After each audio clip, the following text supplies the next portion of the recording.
Hello student, physics की online class में आपका स्वागत है। आज का हमारा टॉपिक है एक समान चुंबकीय क्षेत्र में। तो ये जो चुंबकीय क्षेत्र हमने बनाया है वो एक समान बनाया है, क्रॉस से इसको शो किया गया है।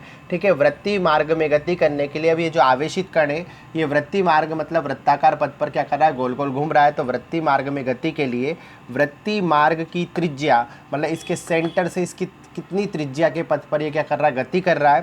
तो त्रिज्या का हमें क्या करना है, सूत्र ज्ञात करना है। और कण के आवर्तकाल, मान लो कण ने यहाँ से गति करना शुरू करी तो इसे पूरा इसी पॉइंट पे आने में मतलब पूरा एक चक्कर लगाने में जो भी समय लगेगा वो कहलाएगा आवर्तकाल। तो उस कण के आवर्तकाल के लिए भी क्या करना है, व्यंजक ज्ञात करना है। तो चलिए शुरू करते हैं। तो माना कि एक आवेशित कण, ये रहा आवेशित कण, ये क्या है, प्लस क्यू है। ये एक समान चुंबकीय क्षेत्र बी में थीटा कोण बनाते हुए चुंबकीय क्षेत्र की दिशा में वेग v से, मतलब चुंबकीय क्षेत्र की दिशा नीचे है तो ये उसके लंबवत वेग से क्या कर रहा है, प्रवेश कर रहा है। तब आवेशित कण पर, इस आवेशित कण पर जो चुंबकीय बल लगेगा उसे लॉरेंज बल कहेंगे। और लॉरेंज बल का फार्मूला आता है F बराबर QVB साइन थीटा। ठीक है, अब चूंकि उसने लंबवत प्रवेश किया है तो साइन थीटा की वैल्यू जो होगी 90 डिग्री होगी। तो F बराबर हो गया QVB sine 90 degree. Sine 90 degree की वैल्यू होती 1, तो हमने लग दिया F का F, QVB का QVB और साइन 90 का लिखा हमने इंटू में 1। तो F बराबर इसका गुणा 1 में करा तो ये QVB का QVB ही हो गया। तो F बराबर हो गया QVB। ठीक है, ये मैक्सिमम बल लगता है चुंबकीय क्षेत्र में। ठीक है, अब क्या होगा, यहाँ फ्लेमिंग के बाएं हाथ का नियम लगेगा। फ्लेमिंग के बाएं हाथ के नियम जो होता है उसमें बताया जाता है कि बल की जो दिशा होती है, ठीक है, बल की दिशा, ठीक है, क्षेत्र की दिशा और वेग की दिशा जो होती है वो एक दूसरे के कैसी होती है, लंबवत होती है। तो इस हिसाब से क्या होगा, जो वेग v है और चुंबकीय क्षेत्र b है वो एक दूसरे के कैसे होंगे, लंबवत होंगे। अगर लंबवत होंगे तो बल, आवेशित कण पर बल F वेग के लंबवत तभी संभव हो सकता है जब कण कौन सी गति करे, वृत्ताकार गति करे। तभी क्या होता है कि आवेशित कण पर जो बल लग रहा है F वो वेग v के कैसा होगा, लंबवत हो सकता है। ठीक है, तो इस हिसाब से हमने देखा कि हमें पता चल गया कि जो वेग v है और जो चुंबकीय क्षेत्र है वो एक दूसरे के लंबवत है।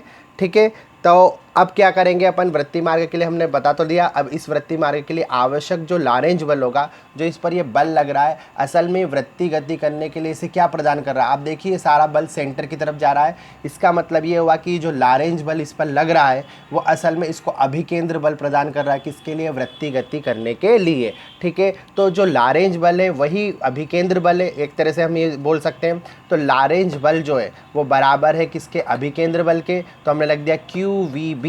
और अभिकेंद्र बल का, वृत्तीय गति में अभिकेंद्र बल का फार्मूला था mv² बटे में r। तो हमने रख दिया QVB बराबर mv² बटे में r। अब इस तरफ भी v है और इस तरफ v का स्क्वायर है तो इसके स्क्वायर से आला v क्या हो जाएगा, कट जाएगा। तो ये हो गया QB, Q और B लिख दिया QB और यहाँ लग दिया mv, इसका स्क्वायर तो कट गया तो mv बटे में r बचा।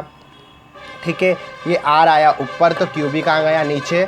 ठीक है, ये r कहाँ गया, ऊपर, तो QB कहाँ आएगा, नीचे। तो ये हो गया r, mv का mv और ये QB नीचे आ गया तो ये हो गया QB। ये हमारा बना समीकरण नंबर 2।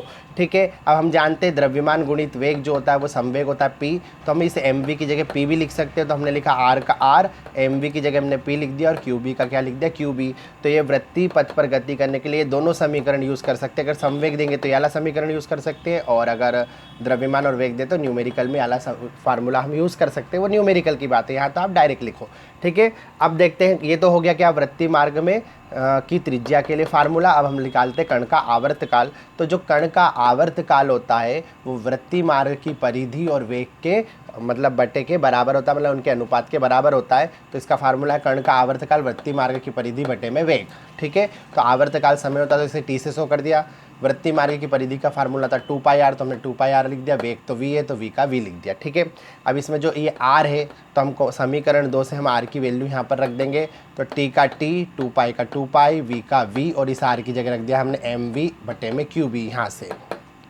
ठीक है, अब यहाँ v है और यहाँ पर भी v है तो v से v क्या हो जाएगा, कैंसिल हो जाएगा। तो t का t हो गया, 2π का 2π और यहाँ पर m का m और नीचे बचा QB तो लिख दिया QB। तो t बराबर हो गया 2πm बटे में QB। तो इस तरह हमने आवर्तकाल का फार्मूला भी निकाल दिया।